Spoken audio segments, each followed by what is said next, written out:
எவ்வளவு சாப்பிட்டாலும் சில பேர் நிறக்கூடாது.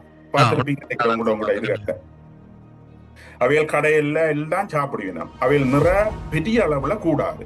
ஆனா ஒரு ஆஸ்திரேலியாவில் 50% மேலான ஆட்கள் ஓவர் வெயிட் என்று கண்டுபிடிச்சிருக்கணும். ம், உலக பாப்புலேஷன்லையும் சேம். ம், நான் ஒரு 75 கிலோல நான் தொடர்ந்து இருக்கிறேன். எனக்கு இந்த மூளை வந்து 75 கிலோ செட் பண்ணி இருக்கும். ம். நான் அதை கூட சாப்பிட்ட உடனே அது மெட்டாபாலிக் ரேட்டை கூட்டும் அல்லது வேற வழிகளால வெயிட்டை குறைச்சிடும். அப்படியே வைங்க. ஒரு ஒபீஸான ஆட்கள் ம், ஒரு எவ்வளோ கஷ்டப்பட்டு ஒரு 6 மாதத்துல குறைப்பினோம். ம். திருப்பி அவையில மெயின்டைன் பண்ணே இல்லை. நாங்க அவையில பேசுறது. நேர்களுக்கு வணக்கம். வையகம் தழுவிய வான்வழி தோழன் தாயகம் தமிழ் ஒலிபரப்பு சேவையின் உலகளாவிய சேவையில் இணைந்திருக்கிறீர்கள். ஆஸ்திரேலிய வாழ் யாழ் பல்கலைக்கழக மருத்துவ வைத்தியர்களும் தாயகம் தமிழ் ஒலிபரப்பு சேவையும் இணைந்து வழங்குகிற ஆரோக்கிய வாழ்வு நிகழ்ச்சி. உடல்நல உளநல பிரச்சனைகளை தெளிவாக பேசுகிற ஒரு நோக்கில் இந்த நிகழ்ச்சி அமைக்கப்பட்டிருக்கிறது. பொதுவான தகவல்களை குறிப்பாக உள்ளடக்கி ஆனாலும் சிறப்பு ஆலோசனைகளையும் இந்த நிகழ்ச்சி கொண்டு வரும். அந்த வகையில் இன்றைய ஆரோக்கிய வாழ்வு நிகழ்ச்சியில் நாங்கள் கொண்டு வர இருக்கும் தலைப்பு உடற்பருமனை எப்படி தவிர்க்கலாம் என்பது. ஹவு டு பிரிவென்ட் ஒபிசிட்டி என்ற தலைப்பில் நாங்கள் இன்று பேச இருக்கிறோம். அந்த வகையில் குடும்ப வைத்திய நிபுணர் ஒருவரை இணைத்துக் கொண்டு இன்றைய உரையாடல் தொடரும். அந்த உரையாடல் ஆரம்பிப்பதற்கு முன்னர் உடற்பருமன் உடல் அளவு என்பது எது என்பதிலேயே வரைவிலக்கண பிரச்சனைகள் பலருக்கு இருக்கக்கூடும். அதன் மேல் உடற்பருமன் என்பது என்ன என்ற கேள்வியும் மேலதிகமாக வரக்கூடும். ஒரு அளவுக்கு மீறிய அளவு என்பது என்ன என்பதை நாங்கள் இன்று பேச இருக்கிறோம். அளவுக்கு மீறிய வகையில் உடலில் தசைகள் போடுவது என்பது அல்லது சதை போடுவது என்பது, அந்த இரண்டு சொற்களும் அவ்வப்போது மாறுபட்டு பயன்படுத்தப்படும். பொதுவாக வெளியில் இருந்து பார்க்கும் ஒருவர் உடற்பருமன் என்று சொல்வதாக சொல்லலாம். ஆனாலும் இந்த உடலில் கொழுப்பு சேர்வதும் அளவுக்கு மீறிய கொழுப்பு சேர்வதும் அதன் மூலம் அளவுக்கு மீறிய பருமன் இருப்பதும் தான் உடற்பருமன் என்று பார்க்கப்படுகிறது. முன்னர் இது ஒரு கவனமில்லாத விடயங்களால் வருகிற ஒரு பிரச்சனை என்று பார்க்கப்பட்டாலும் கூட குரோனிக் என்று சொல்லப்படுகிற ஒரு நீண்ட கால அடிப்படையில் இப்போது அது ஒரு நோயாகவும் பார்க்கப்படுகிறது என்றும் நாங்கள் சொல்லலாம்.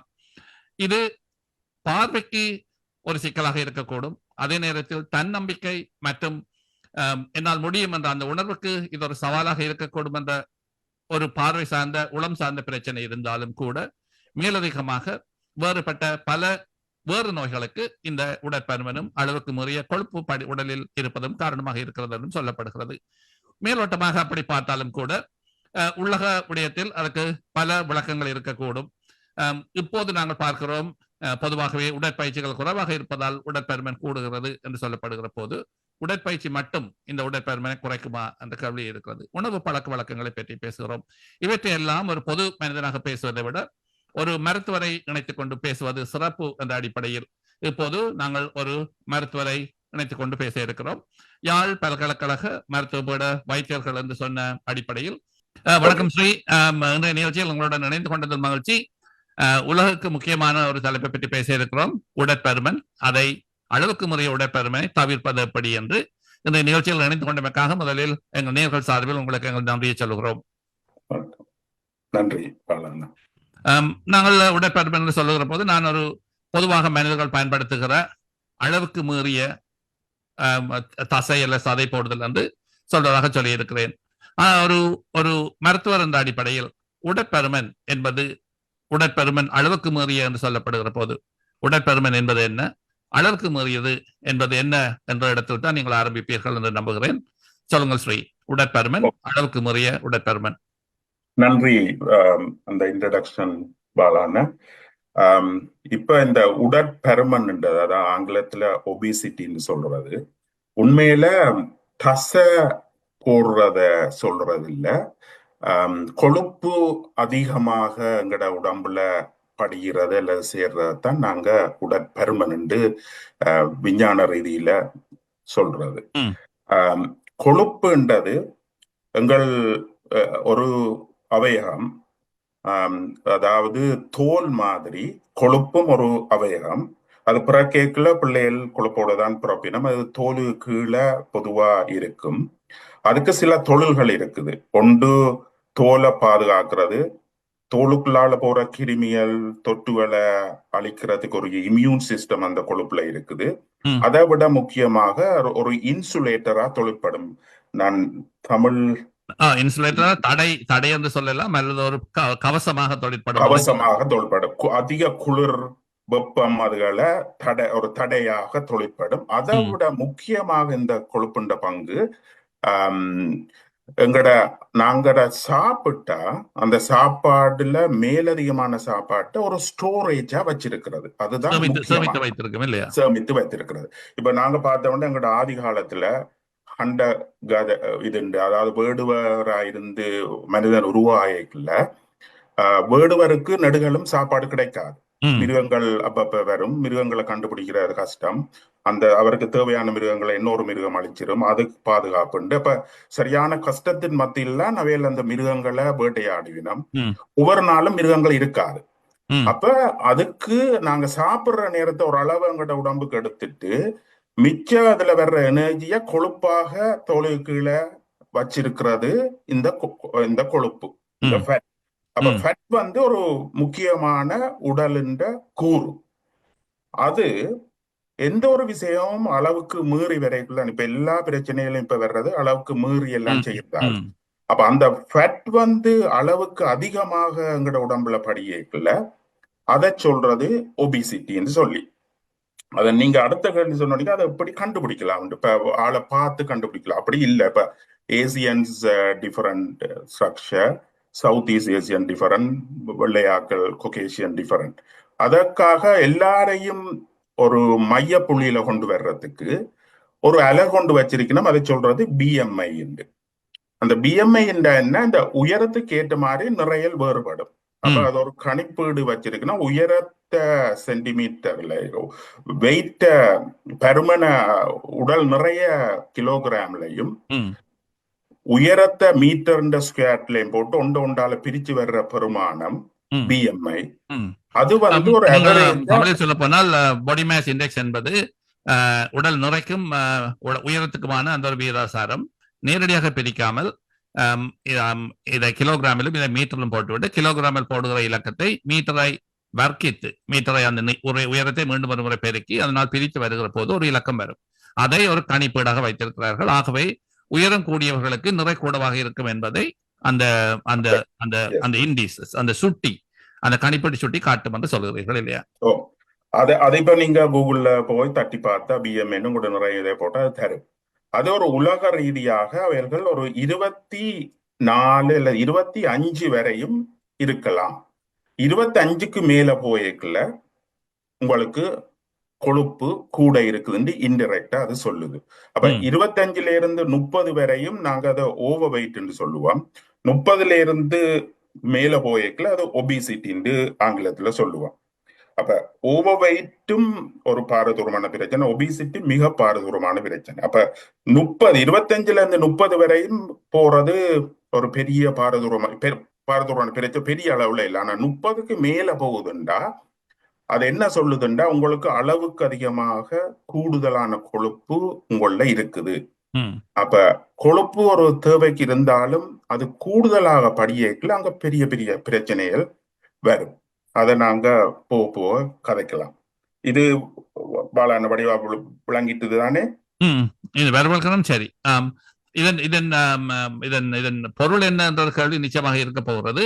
அப்படித்தான் நாங்கள் உடற்பருமனை அடிப்படையாக கொண்ட உயரத்தையும் உடற்பருமனையும் வைத்துக் கொண்டு தான் நாங்கள் பார்க்க வேண்டும். நீங்கள் ஏற்கனவே சொல்லியிருக்கிறீர்கள், வழமையாகவே தசை சதை என்று சொல்லப்படுகிற என்பதை விட கொழுப்பின் அளவு, கொழுப்பை வெளியிலிருந்து பார்க்க முடியாது. ஆகவே நாங்கள் ஒரு கணிப்பீட்டை வைத்திருக்க வேண்டும் என்பதை சொல்லியிருக்கிறீர்கள். அதுல ஒரு பாயிண்ட் நீங்க சொல்லிக்கல எனக்கு வருது. இந்த தசை ஜிம்முக்கு போய் உங்களோட தசைய நீங்க பெருப்பிச்சா அதுல ஒரு பிரச்சனை வரப்போகுது. உயரத்தை நிறைய உயரத்தால பிரிக்கல, அது கொஞ்சம் கூட வரப்போகுது. அது இதுல இருக்கிற ஒரு மைனஸ் பாயிண்ட். அப்ப அதை சரி செய்யறதுக்கு அவர்கள் என்ன செய்யறாங்க, இப்போ ஒரு வெயிட் சர்க்கம்பரன்ஸ் உங்களோட பொக்குள் அளவுல ஒரு நாடா வச்சு அதை அளக்குறது. அந்த அளவையும் ஒரு 25-35ல இருக்கிற ஆட்கள், 30க்கு மேல போனா கட்டாயம் ஒபிசிட்டி, 25ல இருந்து 30 ஒரு ஜிம்முக்கு போய் ஒரு மசில் மாஸ் கூடுன ஒருவர் ம், அவருக்கு 28 இருந்தா அதை அளந்து பார்க்கலாம். அப்படி அளந்து பார்க்கல ஆணுக்கு 90 சென்டிமீட்டரும் பெண்களுக்கு 80 சென்டிமீட்டர்லையும் கூடுதலா இருக்குதுண்டா அது இன்டெரக்டா உங்களுக்கு சொல்லுது உங்களுக்கு அளவுக்கு அதிகமான கொழுப்பு இருக்குது. நாங்கள் இந்த பிஎம்ஐ பக்கத்துக்கு ஒரு முறை மீண்டும் போனால் அந்த கணிப்புகளில் சிலருக்கு பிஎம்ஐ என்றால் என்ன என்ற கேள்வி இருக்கும். இப்போதுதான் எல்லோருக்கும் தமிழிலேயே பார்க்க முடியும். ஒருவரது உயரம் 1.5 மீட்டர் என்று வைத்துக் கொண்டால், அதாவது 180 சென்டிமீட்டர் என்று வைத்துக் கொண்டால் 1.5 மீண்டும் 1.5 வர்க்கம் என்றால் 2.25. 30 பிஎம்ஐ எப்படி வரும் என்றால் ஒரு 67.5 கிலோகிராம் நிறை உள்ளவர் பிஎம்ஐ 30 இருக்கும். ஆகவே ஒருவர் ஒரு 1.5 மீட்டர் உயரமான ஒருவருக்கு 67.5 கிலோமீட்டர் ஓரளவுக்கு ஓவர் வெயிட்டின் உச்சக்கட்டம் என்று சொல்லுகிற போது 25 30 என்று வைத்தால் இந்த 30 என்றால் 67.5. ஆகவே 1.5 மீட்டர் உயரம் உள்ளவர் 67.5 கிலோகிராமை தாண்டுகிற போது அவருக்கு ஒபிசிட்டி, மிகையான உடற்பருமன், தமிழில் மிகையான உடற்பருமன் என்று சொல்லலாம் என்று இப்போதைக்கு வைத்துக் கொள்வோம். சரி, ஸ்ரீ நீங்கள் சொன்னதை போல ஒரு பலமான உடற்பயிற்சி எல்லாம் செய்து தசையெல்லாம் திரண்டு அது உண்மையான தசை, கொழுப்பு இல்லாமல் தசையாக இருந்தால் அந்த வயிற்றை சுற்றிய ஒரு சுற்றளவை எடுத்து அதை இப்போது ஒரு திருத்த அளவீடாக வைத்திருக்கிறார்கள். என்னென்றால் ஃபிட் என்று சொல்லப்படுகிற மிகவும் கட்டுமஸ்தானமான ஒருவருக்கு நாங்கள் இந்த ஒபிசிட்டி என்பதை சொல்வதில்லை. நீங்கள் சொன்னதை போல தசைப்பிடிப்பை நாங்கள் சொல்வதில்லை, கொழுப்பின் அளவை சொல்லுகிறோம் என்பதை பார்த்தோம். சரி, இப்போது அடுத்த கேள்வி இருக்கிறது. ஒரு குடும்பத்தில் ஒரே அம்மா அப்பாவுக்கு பிறந்திருப்பார்கள், பார்க்கும் போது கிட்டத்தட்ட ஒரே மாதிரி இருப்பார்கள். ஆனால் சிலருக்கு உடற்பருமன் கொஞ்சம் கூட இருக்கலாம், சிலருக்கு அந்த அந்த நீங்க சொல்லுகிற அந்த பிஎம்ஐ என்று சொல்லப்படுகிற சுட்டி 25 விட குறைவாக இருக்கலாம். ஒடிசலாக உயரமாக இருப்பார்கள் சிலர், ஆனால் அதே உயரமாக இருக்கிற இன்னொரு சகோதரனுக்கு உடற்பருமன் கூடவாக இருக்கும். இது நான் சொல்வதற்கான காரணம், இது ஏன் ஏற்படுகிறது என்ற கேள்வி. பல பதில்கள் இருக்கலாம். நீங்கள் அந்த வேறுபட்ட விதங்களில் பிரித்து அவற்றை பேசுவீர்கள் என்று நம்புகிறேன். இது பெரிய கேள்வியை சுருக்கமாக கேட்கிறேன். உடற்பருமன், மிகையான உடற்பருமன் ஏன் ஸ்ரீ ஏற்படுகிறது? அது ஒரு நல்ல கேள்வி. இது ஒரு குரோனிக் டிசீஸ், ஒரு வருத்தம் என்று நாங்க இப்ப வகைப்படுத்தி இருக்கிறோம். ஒரு டயபெட்டிஸ், ஒரு பிரஷர், ஒரு நிமோனியா, ஒரு குரோனிக் கிட்னி, இதே மாதிரி இது ஒரு வருத்தம். அப்ப இது ஒரு வருத்தம்ண்டா அது ஏன் வர்றன்றது தெரிஞ்சிருக்கணும். அதான் அது ஒரு நல்ல கேள்வி. இப்ப அவையில் இப்ப புதுக்கா கண்டுபிடிச்சிரு, அதாவது எங்கட முழு ஃபங்க்ஷனையும் எங்கட மூளை தான் கண்ட்ரோல் பண்றது. ஆனா மனித மூளையில ஆராய்ச்சியில் செய்ய கஷ்டம். அப்ப விலங்குகள்ல எலி அதுகள்ல செய்து அதை கொண்டு வந்து அப்ளை பண்றது. ஆனா இப்ப புது எம்ஆர்ஐ, ஃபங்க்ஷனல் எம்ஆர்ஐகள் வர துவங்கின உடனே சில கொஞ்சம் கூட மூளையில ஆராய்ச்சிகள் நடக்குது. அதால ஒரு வருஷம் எங்களுக்கு புது இன்ஃபர்மேஷன்கள் வந்து கொண்டிருக்கு. நான் இப்ப சொல்ல போறது இப்ப கிட்டடியில ஆராய்ச்சியல்ல எடுத்த முடிவு, எந்த தனிப்பட்ட கருத்து இல்ல. அவையில் என்ன சொல்லினோம்டா, இந்த மூளையில ஒரு சென்டர் இருக்குது, அப்பிடைட் சென்டர், சட்டாட்டி சென்டர். அப்பிடைட் சென்டர்ண்டா அங்கட பசிய தூண்டுற ஒரு பகுதி. சட்டாட்டின்டா நாங்க என்னன்னு சொல்றது, ஃபீல் ஃபுல், நாங்க சாப்பிட்ட உணவோ ஏதோ பெற்று ஒரு நிறைவான உணவு. இப்படி 2 சென்டர் மூளையில இருக்குது. இத கண்ட்ரோல் பண்றதுக்கு சில ஹோமோன்கள் இருக்குது. அது குடல் சுரக்குது, எங்கட கொழுப்பு சுரக்குது, இறப்பை சுரக்குது. அப்ப இந்த ஹோமோன்கள் நரம்புகளுக்குள்ளால பிரெயினுக்கு போய் அதுக்குள்ள ஒரு சமநிலையொண்ட வச்சிருக்கணும். அதால பொதுவா நான் சாப்பிட்டாலும் ஒரு உடல் இது கூடாம பாக்குற ஒரு மெக்கானிசம் இருக்கு. நீங்க சில பேரை பார்த்திருப்பீங்க, நீங்க அந்த கேள்வி அப்படின்னு நினைக்கிறேன். எவ்வளவு சாப்பிட்டாலும் சில பேர் கூடாது பார்த்திருப்பீங்க. உங்களோட இதுகிட்ட அவைகள் கடையில எல்லாம் சாப்பிடுவீங்க, அவைகள் பெரிய அளவுல கூடாது. ஆனா சில பேரை பார்த்தா இருப்பீங்க, அவைகள் பெரிய அளவுல அவைகள் எல்லாம் சண்டைகள் பிடிப்பின, நீ எல்லாம் சாப்பிட்டு இருக்க உண்டு மாதிரி என்னடான்னு கேட்பின. அதுக்குத்தான் அவைகள் இந்த ஆராய்ச்சிகள் இன்னும் முழுமையாக கண்டுபிடிக்காட்டியுமே என்ன சொல்லினோம்டா, இந்த சிஸ்டம் இந்த மூளையில நரம்புகள், ஹோமோன்கள், இந்த சிஸ்டம் ஒபீஸான ஆட்களுக்கு டிஸ்பங்க்ஷனா போகுது. அது ஏன் டிஸ்பங்ஷனா வருதுன்னு இப்ப ஆராய்ச்சியில் நடக்குது. அவையில் என்ன சொல்லினோம்னா சிலதுகள் ஜீனுகளுக்குள்ளால வருகிறது. ஆனா நீங்க சொன்னது கொஞ்சம் டிஃபரண்ட்.